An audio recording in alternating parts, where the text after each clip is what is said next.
Hai, Assalamualaikum. Selamat pagi. Apa khabar semua? Semoga semua okey kan?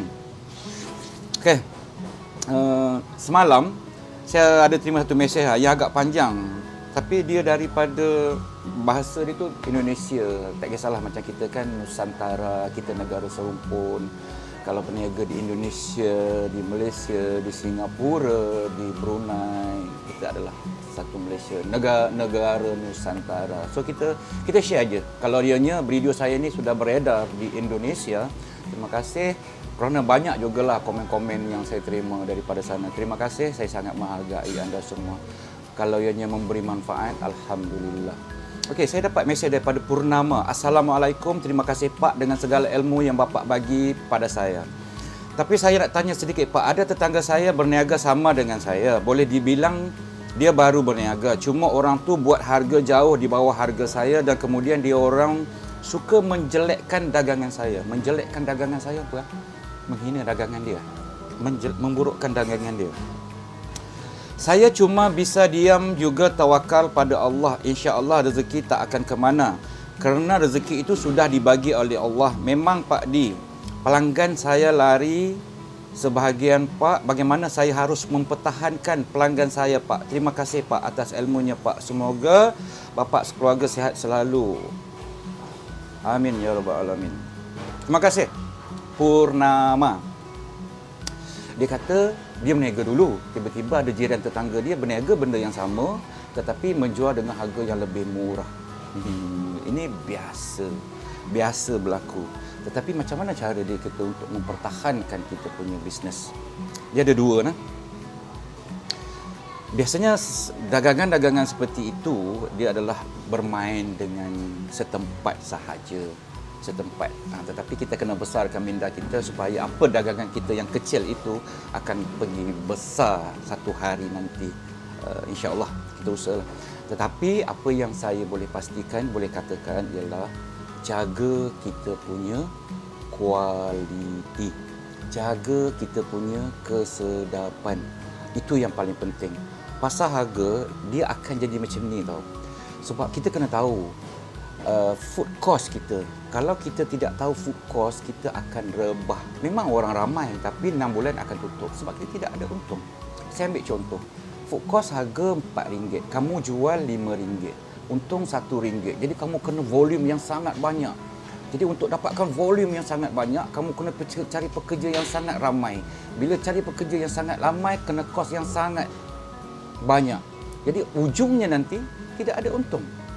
Jadi macam mana kita nak menentukan harga jualan? Tak kisahlah, memanglah dipercaya Allah bagi rezeki semua. Kalau kita modal, ini kiraan yang biasa saya guna pakai lah. Kalau Mak Saleh punya lain. Mak Saleh, kalau modal dia RM2, dia akan jual 8 ke RM10. Itu Mak Saleh. Spaghetti, modal baru RM2, jual RM10. So dia ambil 5 kali ganda. Kalau di Indonesia tu 5 kali lipat Pak. Di Malaysia kalau kita jual makanan-makanan ruji, nasi campur, nasi ayam, biasanya kita ambil 2 kali lipat. Modal RM2, kita jual RM4 ataupun 2.5. Kalau ni RM2 kali 2.5 berapa ringgit? RM5. Kalau modal RM2 sama ada dijual RM4 ataupun RM5. Jadi ada beza kan, untungnya RM2, RM3. Jadi di situlah nak bayar gaji, nak bayar sewa, nak bayar. Sebab food cost ni dah tak boleh lari lagi. Yang kita tak boleh kontrol. Sebab kenapa kita tak boleh kontrol? Sebab ia hanyalah milik orang lain. Orang jual minyak, orang jual beras, orang ni macam mana kita nak kontrol? Tetapi untuk part yang kita untung tadi kita boleh kontrol. Contoh kita sama ada kita nak pakai 2 orang pekerja, 3 orang pekerja, sewanya tetap sama. Jadi daripada untung RM2 atau RM3 tadi telah kita untuk kita survive. Jadi jangan risau pasal persaingan. Persaingan itu akan membuatkan kita jadi lebih baik sebenarnya. Jadi kalau tanya saya, persaingan itu persaingan sihat. Kalau saya di Kuala Lumpur, di saya ni, saya suka kalau sebelah saya ada jual benda lain, ada jual apa, jual ini, supaya tempat itu meriah dengan makanan. Jadi kalau orang kata tu bila orang lain berniaga, kita akan merosakkan bisnes kita. rezeki ni kita kena kongsi pertama. Kedua, katalah makanan kita biasa-biasa, orang lain lebih banyak.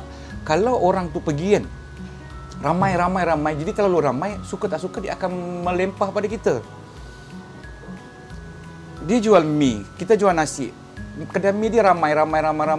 Akhirnya bukan orang makan mie hari-hari, ada juga orang nak makan nasi. Jadi kita akan dapat limpahan pelanggan tu nanti. Jadi kita bersabar, tapi yang paling penting kita kena tanamkan dalam hati kita, kita memberi makanan yang terbaik untuk dijual kepada orang lain. Ada satu kes tadi, sahabat saya sendiri, dia berniaga dalam food court.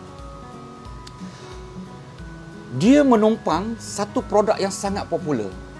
Jadi di sini dia jual tak popular, ini sangat popular, saya tak nak mention lah. Jadi setiap hari pokok tu beratus-ratus orang pergi kat sini, beratus-ratus. Dia tak ada orang. Tetapi sebenarnya lama kelamaan limpahan pelanggan yang ramai di sini, dia akan dapat sikit. Jadi apabila produk dia bagus, yang dapat sikit tu akan bertambah. Percaya tak tuan-tuan? Selepas 5 tahun, orang ini dengan orang ini tadi yang menumpang tadi, ini lebih besar. Ini sudah popular, memang sudah popular, tapi kebanyakan orang datang kerana orang ini, kerana makanannya bagus, kerana layanannya bagus, dan semua bagus di sini, dan akhirnya dia berdiri sama tinggi dengan orang ini tadi. Jadi itulah kesimpulannya tuan-tuan. Jangan risau pasal rezeki, jangan risau pasal orang ramai, jangan risau pasal persaingan. Yang paling penting, kita tahu apa yang kita buat, kita tahu apa yang kita nak capai, dan seandainya kita ada kekurangan di mana-mana, kita belajar. Setiap hari adalah proses untuk kita belajar. Saya dah 20 lebih tahun berniaga, adakah saya pandai? Tidak tuan-tuan, saya masih belajar. Jadi proses pelajaran ini tidak akan berhenti sehingga nafas kita yang terakhir. Terima kasih.